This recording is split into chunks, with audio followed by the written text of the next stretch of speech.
She walked past him every single day for 3 years. Every morning at 8:47 a.m., she would stride through that subway station in her designer heels, her Chanel bag swinging at her side, her eyes never once dropping to meet his. He sat there on that same corner with his painting spread across a worn blanket, his hands stained with paint, his clothes threadbare and faded. She never stopped. Not once. Not even when he held up his most beautiful piece, a canvas that seemed to glow with color and life. She would glance at him the way people glance at trash on the sidewalk, a momentary acknowledgement of something unpleasant before looking away. But 15 years later, she stood in the most prestigious gallery in Manhattan, staring at a painting that made her blood run cold. Because there, captured in breathtaking detail with golden brushstrokes that seemed to illuminate the entire room, was her face, her life, every cruel moment, every dismissive glance, every time she chose to ignore him. And now, the artist she had treated like he was invisible was worth $47 million. Before we continue with what happened when she finally came face to face with him again, let us know in the comments where you're watching from. New York, London, Los Angeles? Which city are you calling home today? And make sure you're subscribed because this account of transformation and karma is something you won't forget. Her name was Caroline Whitmore, and she had built her life on the foundation of superiority. At 32 years old, she was a senior executive at Thornhill & Associates, one of Manhattan's most elite investment firms. She lived in a penthouse overlooking Central Park, drove a Mercedes that cost more than most people's houses, and spent her weekends at exclusive brunches where mimosas cost $40 each. Caroline had convinced herself that she had earned every bit of her success through hard work and intelligence. She wore her privilege like armor, never once questioning whether she had been given advantages that others hadn't.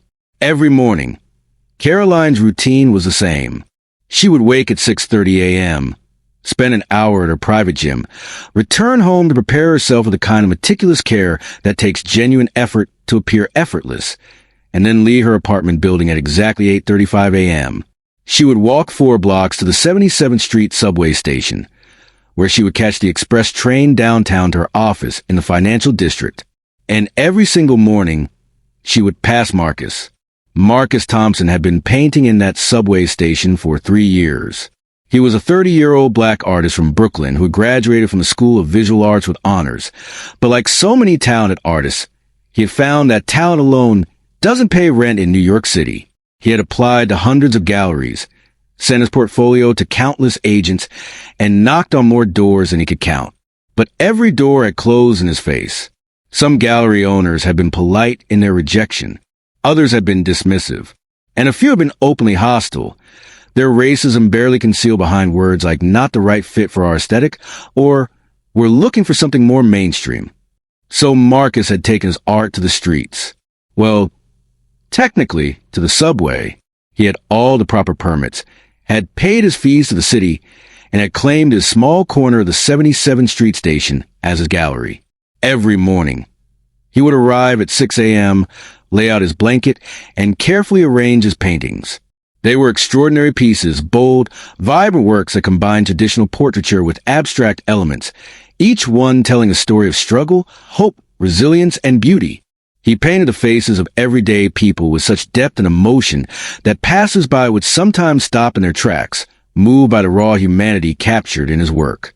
But most people didn't stop. Most people rushed past with their coffee and their phones and their important places to be. And Caroline Whitmore was the most consistent non-stopper of them all. Marcus had noticed her. That very first week, he set up his spot. How could he not? She was striking in that polished, untouchable way that screamed wealth and status. But it wasn't her appearance that caught his attention. It was her energy. There was something about the way she moved through that station like she owned it, like everyone else was simply an obstacle in her path. He had tried, in those early days, to catch her eye. He would hold up his paintings as she passed, would smile, would even call out occasionally. "Beautiful art for a beautiful morning," he would say. "Something to brighten your day." She never responded. Not once. Her eyes would flicker toward him for the briefest moment. And in that moment, Marcus could see exactly what she thought of him. He was nothing to her. Less than nothing. He was part of the urban scenery she had learned to tune out. like the sound of train brakes squealing or the smell of hot dogs from the vendor on the corner. What Caroline didn't know was that Marcus saw her too, really saw her, and he started to paint what he saw. 3 years went by in this routine. Marcus painted. People occasionally bought his smaller pieces for $20 or $30, and Caroline walked past without a glance. But Marcus was documenting something. In a studio apartment in Crown Heights that he could barely afford, he was creating a series he called The Invisible Man. It was a collection of 40 paintings, each one depicting moments from his time in that subway station. Some showed the faces of people who had stopped to admire his work, who had smiled at him, who had seen his humanity. Others showed the backs of heads, the turning away, the deliberate avoidance. And then there were the 7 paintings of Caroline. He had painted her walking past in her expensive clothes, her face turned away. He had painted her checking her phone, her expression when a bored disdain as she stepped around him like he was a puddle to avoid.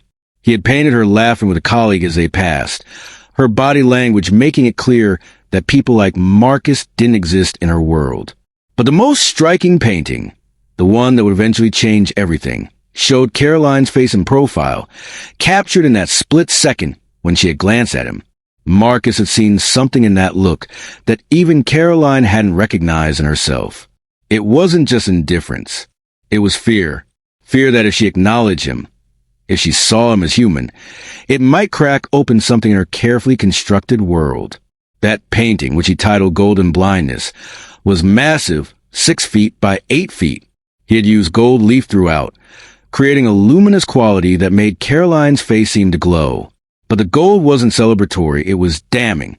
It highlighted the coldness in her expression, the hardness around her mouth, the way her eyes looked through him rather than at him.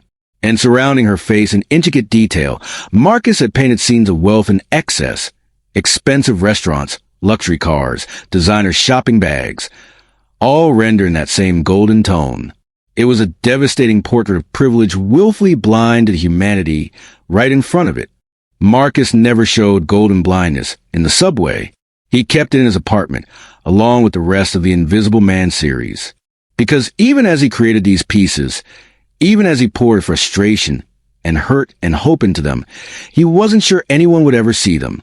The art world that had rejected him once would probably reject him again, but he kept painting anyway, because that was what artists do. They create, even when no one is watching. But someone was watching. Her name was Elise Chun, and she was a curator at the Whitney Museum. She had noticed Marcus in the subway about a year into his time there. Unlike Caroline, Elise had stopped. She had looked at his work, had talked to him, had even bought a small piece for her apartment. She had been impressed by his technical skill, but even more impressed by the emotional depth of his work. She had given him her card and told him to contact her if he ever completed a full series. It took Marcus 2 more years to finish The Invisible Man. When he finally emailed Elise, attaching images of the 40 paintings, she responded within an hour. She came to his apartment that same evening, and when she saw the work, particularly Golden Blindness, she stood in silence for a full 5 minutes. Then she said 3 words that would change Marcus's life. This is important. 6 months later, The Invisible Man debuted at the Whitney Museum. The response was immediate and overwhelming. Art critics called it the most searing examination of race, class, and visibility in contemporary America. Major collectors started a bidding war for pieces from the series. Within weeks, Marcus went from selling paintings for $30 in the subway to having his work valued in the hundreds of thousands. Within months, he was being compared to Kerry James Marshall and Kahine Wiley. Within a year, he was representing the United States at the Venice Biennale. And Golden Blindness, the painting of Caroline Whitmore, became the most talked about piece of art in America. Caroline first heard about the painting from her colleague Jennifer, who sent her a text with a link to an article in the New York Times. The headline read, "Marcus Thompson's Golden Blindness speaks truth to power and privilege." Caroline clicked the link without much interest. She rarely paid attention to the art world, but when the image loaded on her phone, she felt her stomach drop. It was her, unmistakably her. The painting captured her features with such precise detail that anyone who knew her would recognize her immediately. Her distinctive cheekbones, the slight upturn of her nose, the way she wore her hair. But it was the expression on her painted face that made her feel sick. She looked cold, cruel, inhuman, and the golden background, which the article described as a brilliant commentary on the toxicity of wealth, made her look like she was drowning in her own privilege. Caroline read the article with shaking hands. It described Marcus Thompson's journey from struggling subway artist to internationally acclaimed painter. It talked about how he had spent 3 years in the 77th Street station, largely ignored by the wealthy commuters who passed him daily. And it specifically mentioned that golden blindness depicted a real woman who walked past Thompson every day for 3 years without once acknowledging his humanity or his art. The article didn't name her, but it didn't need to. The comments section was already full of people speculating about her identity. Some claimed to recognize her. Others said they had seen her in that subway station, that they knew exactly who she was. One commenter wrote, "I used to see this woman every morning. She was always so cold, so dismissive of everyone around her. This painting captures her perfectly." Caroline felt exposed in a way she had never experienced before. Her privacy, her carefully maintained image, had been stripped away. And the worst part was that she couldn't even claim the painting was inaccurate. When she looked at it, really looked at it, she recognized herself. Not just her physical features, but something deeper, something true. She tried to ignore it at first. She deleted the text from Jennifer, avoided art news, and threw herself into work. But the painting wouldn't go away. Golden blindness had struck such a chord in the cultural conversation that it seemed to be everywhere. It was featured in museum exhibitions, discussed on morning talk shows, analyzed in graduate seminars.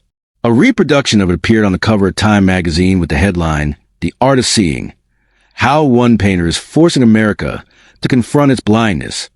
Marcus Thompson himself was being interviewed on every major network, talking about his experience as a black artist, about systemic inequality, about how people choose not to see what makes them uncomfortable. And then, 3 months after the painting's debut, Caroline received a call that changed everything. It was from Thornhill and Associates Public Relations Department.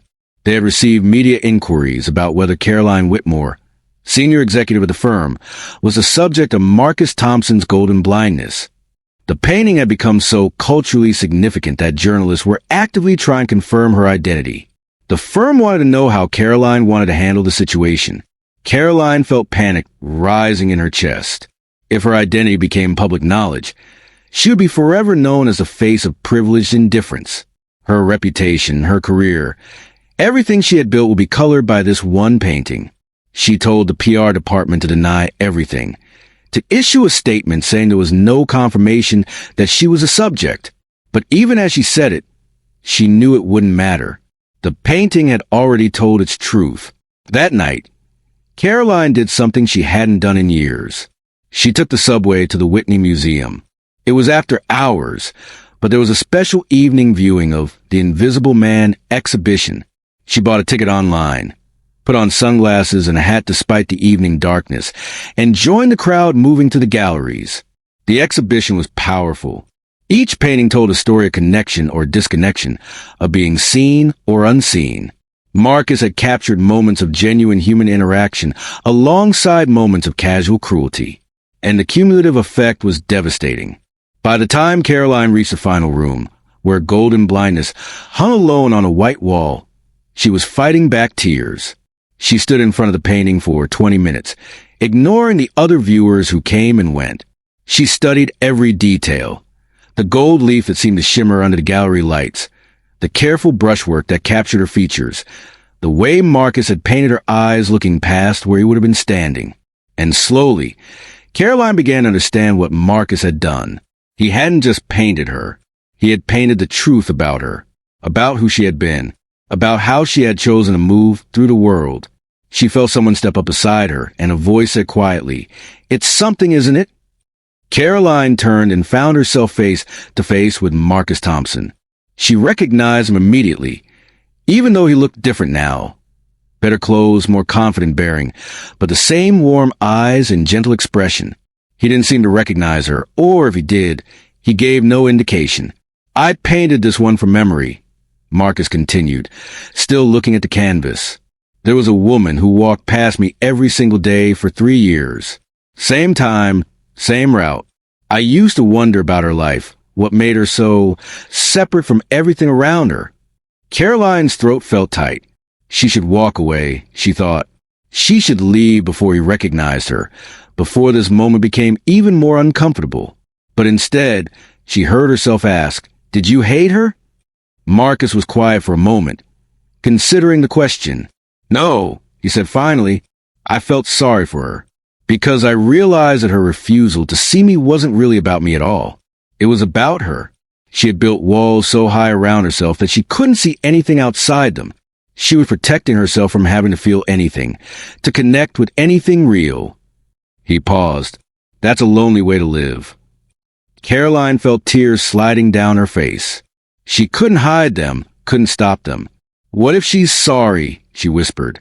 "What if she wishes she had stopped, had looked, had seen you?" Marcus turned to look at her then, and in his eyes, she saw recognition. He knew who she was. He had probably known from the moment he approached her. "Then I would tell her," he said gently, "that it's never too late to start seeing. That understanding what we've done wrong is the first step toward becoming who we want to be." They talked for 2 hours that night, sitting on a bench outside the museum. Caroline told Marcus everything. About her upbringing in private schools where people like him were never present. About how she had learned to measure success only in money and status. About how she had convinced herself that ignoring pain and struggle around her was just a practical way to navigate the city. She told him about the fear she had felt when she first saw his painting, the anger, and then slowly, the recognition that he had shown her something true about herself. Marcus listened without judgment. He told her about his 3 years in that subway station, about the hundreds of people who had walked past him, about the few who had stopped. He explained that the Invisible Man series wasn't meant to shame anyone. It was meant to illuminate a truth about how we all choose what to see and what to ignore. "The thing is," Marcus said, "you weren't any more cruel than hundreds of other people. You just became the symbol because I captured that moment when you looked at me but chose not to see me. We all do it. We all have moments when we choose comfort over connection, when we choose our own convenience over someone else's humanity. But we can choose differently going forward." Caroline asked him what happened to the other paintings in the series. Marcus explained that 38 of them had sold to collectors and museums around the world. But Golden Blindness and one other piece, a painting of a young boy who had sat with Marcus for an hour one afternoon, talking about dreams and art, were not for sale. Those two, Marcus said, were the heart of the series. They represented the two extremes of human interaction, willful blindness and genuine connection. "But I need to tell you something," Marcus said. "I'm donating Golden Blindness to a permanent collection at a new museum being built in Brooklyn.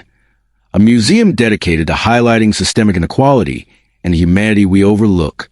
Your face is going to be part of that conversation for generations." Caroline felt her chest tighten, but she nodded. "I understand," she said. "And I think that's what should happen. Because you told the truth. And maybe other people need to see that truth too." They exchanged contact information that night. And in the weeks that followed, something unexpected happened. Caroline and Marcus became friends. She visited his studio in Crown Heights, where he was now able to afford a space large enough for his ambitions. He showed her his new work, a series about transformation and redemption, about people choosing to change their paths. And he told her he was working on a companion piece to Golden Blindness. 6 months later, Marcus unveiled Golden Vision at a gallery in Chelsea. It was the same size as the original painting, with the same gold leaf technique. But this time, the painting showed Caroline in his studio, looking at a canvas with genuine interest and wonder. Her face was transformed, open, curious, vulnerable. The gold in this painting wasn't imprisoning her. It was illuminating her. It represented not wealth and privilege, but the gold of potential, of transformation, of someone choosing to finally see. The art world didn't know quite what to make of it. Some critics accused Marcus of betraying his original message, of softening his critique for a feel-good ending. Others praised it as a powerful statement about the possibility of change. But Marcus didn't care much about the criticism. He had painted what he had witnessed, a real person confronting an uncomfortable truth about themselves and choosing to be different. Caroline bought Golden Vision, paying Marcus's asking price of $2 million. But she didn't hang it in her penthouse. Instead, she donated it to the same Brooklyn museum that would house Golden Blindness, with one condition. The two paintings must always hang side by side. Together, they told the complete story. Not just of Caroline's initial blindness, but the sight she gained when she finally chose to see. Caroline left her job at Thornhill and Associates a year later. She now runs a nonprofit that provides grants and resources to artists from underrepresented communities, helping them access the opportunities that systemic barriers have denied them. She still sees Marcus regularly. They become genuine friends, bound together by the uncomfortable truth his art revealed and the transformation it sparked. And every time Caroline passes a street artist or subway performer now, she stops. She looks, she sees. Because Marcus taught her something that 15 years of success and privilege had hidden from her, that our humanity is measured not by what we achieve, but by how we treat those who could do nothing for us. So let me ask you, when was the last time you really saw someone? When did you last stop for the artist on the corner, the person asking for help, the human being your privilege allows you to ignore? Drop your thoughts in the comments. Share this account with someone who needs to hear it, and remember, it's never too late to start seeing. But the question is, will you wait 15 years like Caroline did, or will you choose to open your eyes today?